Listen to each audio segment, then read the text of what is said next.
I, Felix Kipng'ok, do swear that I... Tuko hapa na lazima lifanywe. The person of the oath that we've taken today. Thank you and congratulations again. Asante. Basi tumpongeze naibu wa gavana wa Baringo wa 4 kirasmi. Our first lady, please, you may also... As I congratulate Felix, I want to say that I did not just appoint Felix because of anybody telling me to appoint Felix.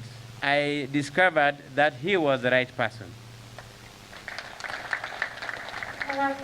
So I have not appointed Felix because of any form of sympathy to the family, but it is also because he is able.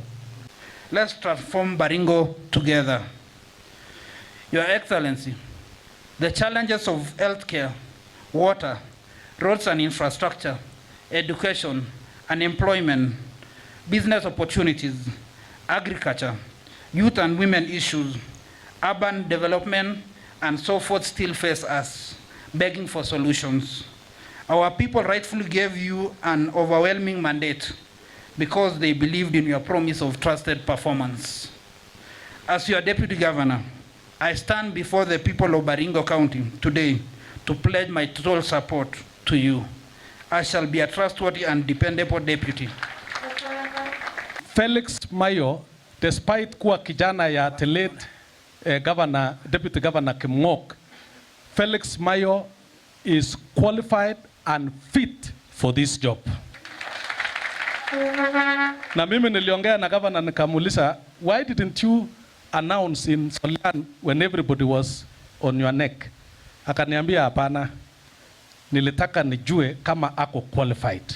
Anaelewa mambo ya oil and gas, anaelewa mambo ya silale ya GDC. Kwa hivyo Baringo tuko kwa njia mzuri na tuko mkono mzuri ya Felix. On behalf of the County of Kajiado and on behalf of the Deputy Governor's Caucus and in extension the Council of Governors, receive our congratulations, Your Excellency and our brother Felix, for your swearing in.